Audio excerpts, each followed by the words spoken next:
سلام به همه رفقای بالیوودی و درود خدمت خانواده کانال سلام فیلم. شاید شما هم مثل خیلی فکر کنید که زندگی ستاره های بزرگ بالیوود پر از گل و بلبل و شادیه، ولی متاسفانه باید بگم که اشتباه میکنید. پشت هر لبخند درخشان داستانهایی تاریک، رازهایی ممنوعه و جنجالهایی هست که هیچ وقت به چشمهات نیومده. این ویدیو قرار پرده از تاریکترین رازهای پنهان و ممنوعه بزرگترین ستاره های بالیوود برداره. ستاره هایی که پشت لبخندهای درخشانشان زندگی هایی پر از خیانت، جنجال و توطئه دارن. از شاهرخ خان تا ایشواریا رای، از پسر شاهرخ خان آریان خان تا آمیتاب باچان بزرگ و آبیشک باچان پسرش، همه آنچه که از شما مخفی کردن رو در این ویدیو خواهید دونست. آیا میدونید چرا برخی از حقایق هرگز نباید فاش میشد؟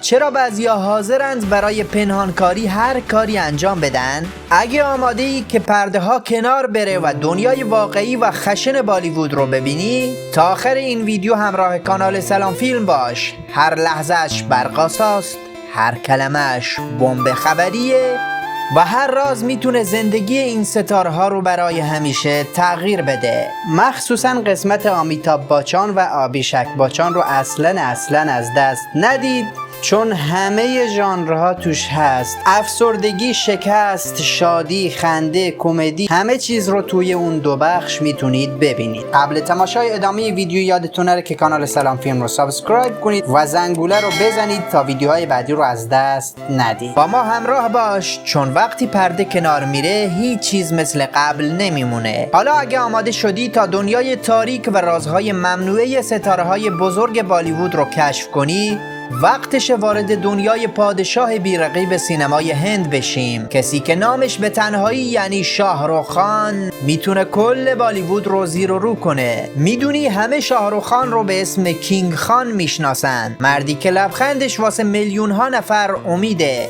اما پشت اون لبخند و این همه شهرت یه دنیای تاریک و دردناک هست که هیچ وقت رسانه ها نمیگن. شاهرخ از دل خیابونهای دهلی شروع کرده. پدرش رو وقتی جوان بود از دست داد، مادرش رو هم بعدها. با وجود این همه سختی و بیپولی، آتیش رویاهاش هیچ وقت خاموش نشد. مسیرش پر از جنگ و تلاش بود، اما اون یه دفعه شد قهرمان میلیونها قلب. اما همه چیز اینقدر ساده نبود. دشمنانش فقط رقیب نبودن، بلکه رسانه هایی بودن که هر روز میخواستن چهرش رو خراب کنن. یک بار در فرودگاه آمریکا ساعتها شاهرخ رو به بهونه بازجویی نگه داشتن. با این بازجویی اون تحقیر شد، یا نژاد پرستی بود، یا یه چیزی بزرگتر که فقط دولت ها میدونن. میگن اون تو لیست سیاه آمریکا هم بود، شاید به خاطر روابطش، شاید به خاطر حرفهایی که زده بود، حتی تو کشور خودش هم به خاطر یه جمله درباره مسلمان ها یک دفعه دشمن ملی شد. اما وقتی پسرش آریان تو کشتی با اتهام مواد مخدر دستگیر شد، همه چیز بدتر شد. پسر پادشاه معتاده، همه حمله کردن. شاهرخ هیچ حرفی نزد، سکوتش خیلی بلندتر از همه فریادها بود. چرا هیچ مدرک قاطعی نبود؟ چرا گفتن تو بدن آریان یا آریان هیچ ماده‌ای نبوده؟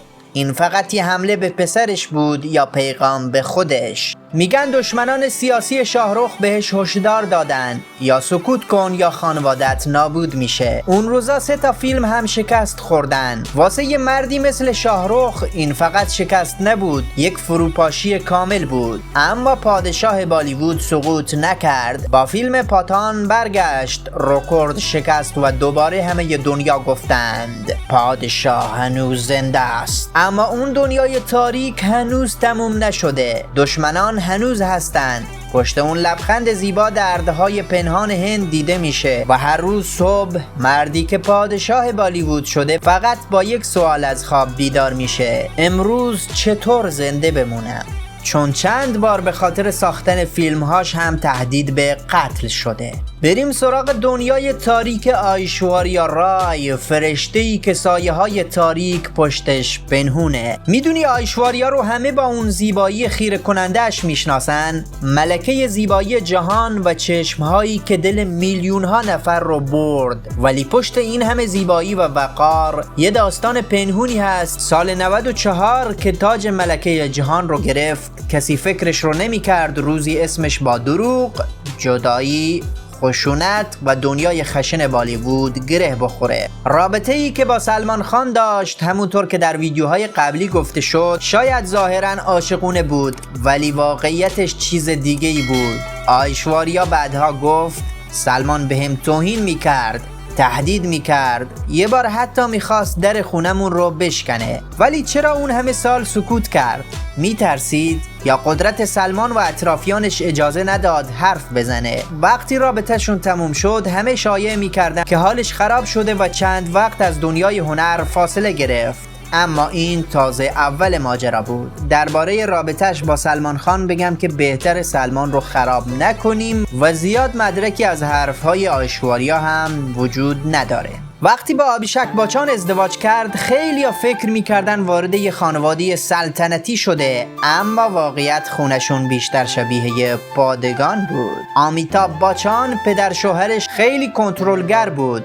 فیلمنامه‌ها رو اول خودش میخوند، درباره لباسش نظر میداد، حتی توی مصاحبه ها همراهیش میکرد که چیزی از کنترلشون در نره. آیشواریا خیلی سعی میکرد آروم و مهربون باشه، اما پشت پرده کلی اختلاف بین اون و شوهرش آبیشک بود. بعضیا هم میگفتن زندگیشون بیشتر یه توافق تبلیغاتی بود تا یه ازدواج واقعی. وقتی دخترش آرادیا هم به دنیا اومد، رسانه ها با عکس ها و تیترهای مثبت پر شدن، ولی خیلی ها میگفتن این عکس ها فقط برای پوشوندن مشکلات خانوادگی و رسوایی ها استفاده میشه. آیشواریا این روزها کمتر دیده میشه، بازیهاش مثل سابق درخشان نیست، تو مراسم ها هم کمتر حاضر میشه. میگن با خانواده شوهرش مشکل داره و تحت فشار رسانه ها هم هست. شاید میخواد یه نفس بکشه و قویتر از گذشته برگرده. اما واقعیت چیه؟ ملکه‌ای که سقوط کرده یا فقط داره نقشه یه برگشت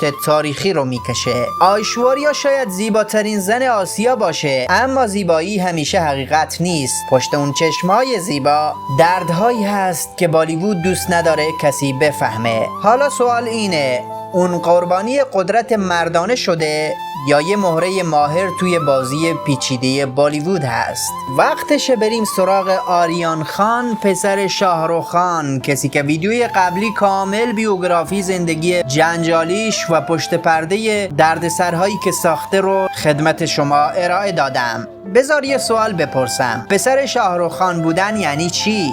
یعنی ثروت؟ یعنی قدرت؟ یعنی زندگی لاکچری؟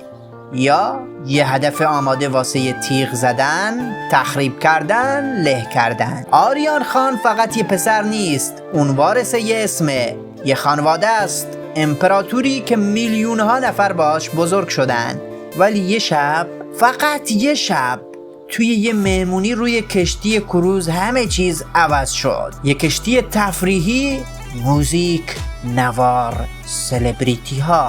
بعد یهو پلیس میریزه وسط، دستگیری، شوک، فریاد، و تو بین اون همه آدم یه اسم منفجر میشه: آریان خان، پسر شاهرخ خان، وارث پادشاهی بالیوود. اتهام مواد مخدر. خب الان تصور کن رسانه ها، خبرگزاری ها، کل هند، نه شاید کل دنیا، پسر شاهرخ خان و مواد. قبل از این که دادگاهی باشه، قبل از این که حتی مدرکی باشه، همه چیز نابود شده بود. اسمش، آبروش، حتی آیندهش. آریان یه هفته تو بازداشت بود، اونم نه مثل یه مجرم عادی، بلکه مثل یه نماد سقوط قدرت. هیچ کس پشتش وای نستاد. دوستاش فرار کردن، بازیگرا سکوت کردن. همه منتظر بودن ببینن کی سقوط میکنه، ولی پشت صحنه گفتن حتی یه ذره ماده هم تو بدنش پیدا نشده. حتی وکیلش فریاد زد این یه بازیه، بازی علیه پدرش، علیه کسی که نباید حرف بزنه، نباید قدرت بگیره. تو این بین فقط یه نفر پشت شاهرخ خان ایستاد و تلاش کرد تا آریان خان از زندان آزاد بشه. اون کسی نبود جز سلطان سلمان خان. و وقتی آریان آزاد شد، آریان محو شد. نه مصاحبه، نه فیلم، نه عکس، فقط سکوت.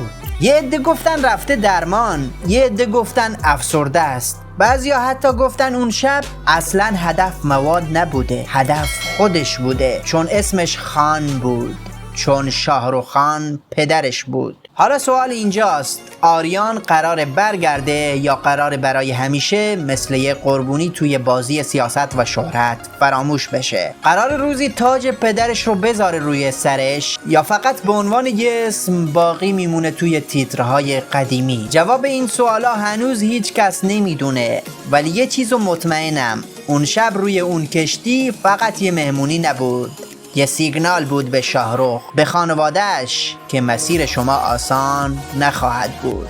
وقتشه بریم سراغ کسی که همیشه توی سایه نشسته، آمیتاب بچان بزرگ، بیگ بی یا شاهنشاه بالیوود، مردی که همه چیز رو میدونه اما هیچ وقت چیزی نمیگه.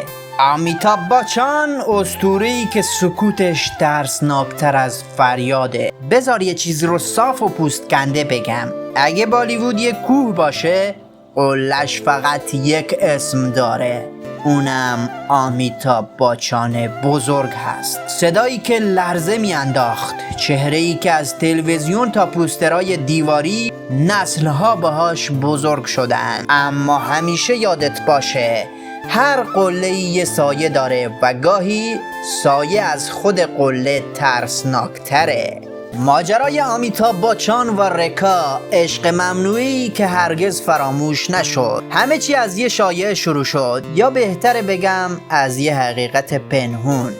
رکا و آمیتاب بزرگ. اون موقع آمیتاب بچان متأهل بود، ولی نگاه‌ها، رفتارها، حتی حضور رکا با ساری سفید تو مراسمی که آمیتاب بچان تصادف کرده بود، همه یه چیز میگفتن. اینا فقط همکار نبودن، یه چیزی بینشون بود و اون چیز هم هنوز بوی سکوت میده. و عجیبتر از همه، آیشواریا رای، زن پسرش، یه بار گفت وقتی وارد اون خونه میشدم سایه رکا هنوز اونجا بود. رسوایی سیاسی، ورود به سیاست، خروج با پرونده. سال 1984 آمیتاب بچان تصمیم گرفت وارد سیاست بشه. با حمایت راجیو گاندی اومد مجلس، اما خیلی زود اسمش اومد وسط یه پرونده کثیف، خرید سلاح، فساد مالی. هیچ وقت مجرم اعلام نشد، ولی اسمش توی اون پرونده ها کم نیومد و بعدش سکوت، حذف شدن از سینما. حتی بعضیا گفتن به صورت غیر رسمی ممنوع الکار هم شده. سقوط مالی، وقتی حتی اسطوره سینمای بالیوود محتاج و زمینگیر میشه. اواخر دهه 90 وقتی فکر میکردن بازنشسته است، شرکت خودش رو زد، ABCL، اما شرکت خیلی زود ورشکست شد. اونقدر اوضاع خراب بود که خونش رو گرو گذاشت. حتی گفته شده برای تبلیغات برندهای کوچیک پول میگرفت و از دوستانش قرض میخواست. بیماریهای پنهان آمیتاب بچان، افسردگی یا فقط معده درد. چند باری هم بستری شد، ولی خانواده همیشه فقط میگفتن ناراحتی گوارشی داره، تا اینکه یکی از خبرنگاران افشا کرد که با سیروز کبدی مبارزه میکنه و باز هم سکوت. این مورد رو در بیوگرافی و پشت پرده زندگی آمیتاب بچان کاملا پوشش دادیم. میتونید بعداً برید ویدیوهای مربوط به هر کدوم از این بازیگران رو جدا جدا ببینید. وقتی سکوت از حرف ترسناکتره. سالهاست که آمیتاب درباره خیلی چیزا ساکته، نه درباره تجاوزهای سینما، نه رسوایی های پسرش، نه حتی جنبش میتو. فقط یه جمله گفت باید به زنان احترام گذاشت و بعد هیچی. ولی یه اسطوره فقط با فیلم و صدا اسطوره نمیشه، با مواضع، با حقیقت، با ایستادن کنار مردم هم میشه. و وقتی همیشه ساکت بمونی، مردم یه سوال تو ذهنشون شکل میگیره، داری چی رو پنهون میکنی؟ آمیتاب بچان هنوزم تو قلب مردم هند یه قهرمانه، ولی پشت اون قاب طلایی واقعا کی ایستاده؟ یه بازیگر، یه سیاستمدار سابق، یا یه پدر کنترلگر، یا شاید فقط یه آدم خسته با کلی راز که تصمیم گرفته دیگه حرف نزنه. بریم ببینیم اوضاع پسرش یعنی آبیشک بچان، وارث خاموش و گم شده توی سایه پدر و همسرش چیه. یه لحظه تصور کن تو پسر یه اسطوره‌ای، اسم پدرت توی تاریخ سینمای هند حک شده، خونتون پر از جایزه است و وقتی ازدواج میکنی همه میگن با زیباترین زن جهان وصلت کردی. اما تو آینه که خودتو نگاه میکنی فقط یه سوال داری، من کیم؟ پسر اسطوره یا فقط یه سایه؟ از روزی که آبیشک بچان وارد سینما شد همه با ذره‌بین نگاش میکردن، آیا قرار مثل پدرش باشه؟ اما واقعیت این بود نه اون صدای خاص رو داشت، نه کاریزمای پدرش، نه اون جذبه‌ای که بقیه رو خیره کنه. فیلمهاش یکی یکی زمین خوردن و حتی وقتی گارو موفق شد همه گفتن بیشتر به خاطر آیشواریاست نه خودش. ازدواج عاشقانه یا یه معامله هوشمندانه؟ وقتی با آیشواریا رای ازدواج کرد تیتر روزنامه ها این بود: ازدواج سلطنتی. اما پشت لبخندهای مراسم خیلی ها میگفتن این بیشتر یه اتحاد استراتژیک بود. آیشواریا دنبال ثبات اجتماعی بود بعد از حواشی رابطه با سلمان خان. آبیشک هم شاید دنبال نجات بود از زیر سایه پدرش. اما این رابطه همیشه گل و بلبل نبود. از شایعات خیانت و فاصله های عاطفی تا حرف ها و حدیث ها درباره دخالت های مادر شوهرش یعنی جایا بچان یا جایا بهادوری و حتی کنترل هایی که خانواده بچان روی آیشواریا داشتن. بحران هویت، وقتی هیچ وقت به خودت نرسیدی. آبیشک نتونست مثل پدرش یه اسطوره باشه، نه مثل همسرش یه سوپر استار. همیشه بین این دو گیر افتاد. مصاحبه هاش پر از لحن خسته و ناامید بود. میگفتن چند بار دچار افسردگی هم شده. حتی یه مدت کامل از سینما فاصله گرفت چون نمیتونست با شکستهاش کنار بیاد. جالبه که بعضی منابع گفتن تصمیم های حرفه‌ایش رو آیشواریا رای میگیره چون آبیشک اونقدر اعتماد به نفس نداره که تنها تصمیم بگیره. جایگاه امروزیش چطوره؟ به نظرم ستاره‌ای هست که هیچ وقت ندرخشید، در حالی که نسل خودش مثل هرتیک روشن، رامبیر کاپور، آجی دیوگان، سلمان خان بزرگ، شاهرخ خان کبیر و خیلی های دیگه هر کدوم به ستاره‌های بزرگی تبدیل شدن. آبیشک هنوز بین سریال‌های معمولی، نقش‌های درجه دوم و شکست‌های سینما سرگردونه. خدا این بلا رو سر هیچ کس نیاره واقعا. حتی توی دنیای اوتیتی هم نتونست خودش رو نشون بده، یعنی مردی که صدا اصلا نداشته. آبیشک بچان شاید همه چیز داشت، یه خانواده معروف، یه همسر فوق‌العاده، امکانات، پول، اما چیزی که نداشت هویت بود. همیشه باید اثبات میکرد که لایق اون فامیلیه، همیشه باید نشون میداد در کنار آیشواریا هم کم نمیاره و توی این همه فشار کم کم خودش رو گم کرد. واقعا بدبخت بوده این آبیشک بچان، هرچی از بدبختیش بگی کمه. شاید یه روز اگه از سایه ها بیرون بیاد، که البته من بعید میدونم با این سنش فیدبک بزنه، یعنی ریست بشه از اول دیگه، پیره واقعا نمیکشه، یعنی رو به پیری میره دیگه. ما نسخه واقعی از آبیشک رو ببینیم، نه پسر آمیتاب بچان بزرگ، نه شوهر آیشواریا ملکه زیبایی هند و جهان، بلکه یه مرد مستقل با صدای خودش. اما فعلا اون فقط یه چهره ساکت توی بالیوود، یعنی بنده خدا یه مرده متحرکه، فقط کسی که همه چیز داشت جز اون چیزی که واقعا لازم داشت. من چرا خنده هم میاد سر این آبیشک بچان. خودش خب دیدی که پشت پرده سینمای هند همیشه اون چیزی نیست که روی پرده میبینیم. زندگی بازیگران پر از درد، راز و داستانه، از افتخارات تا شکست ها، از واقعیت تا نقش هایی که بازی میکنن. اگه دوست داری این دنیای واقعی تر رو بشناسی، اگه دنبال تحلیل های متفاوت، روایت های کمتر شنیده شده و نگاه های عمیق تری به سینما هستی، حتما کانال سلام فیلم رو سابسکرایب کن و فراموش نکن ویدیوی بعدی رو تماشا کنی و یه دعای خوب به حال آبیشک باچان بکنید. شاید خدا به برکت دعای شما نجاتش بده از این همه بدبختی و رنگ خوشبختی رو ببینه. امیدوارم که یه روز روحش پرواز کنه، نه به طرف آسمون، به طرف بالاها، یعنی بالای بالیوود ببینیمش. بنده خدا رو از خداوند هیچ بعید نیست. آرزوی موفقیت برای همه داریم. حتما یکی از ویدیوهای بعدی هم که بهتون پیشنهاد شده و در تصویر میبینید رو تماشا کنید تا اطلاعات جدید و مفیدی بهتون اضافه بشه.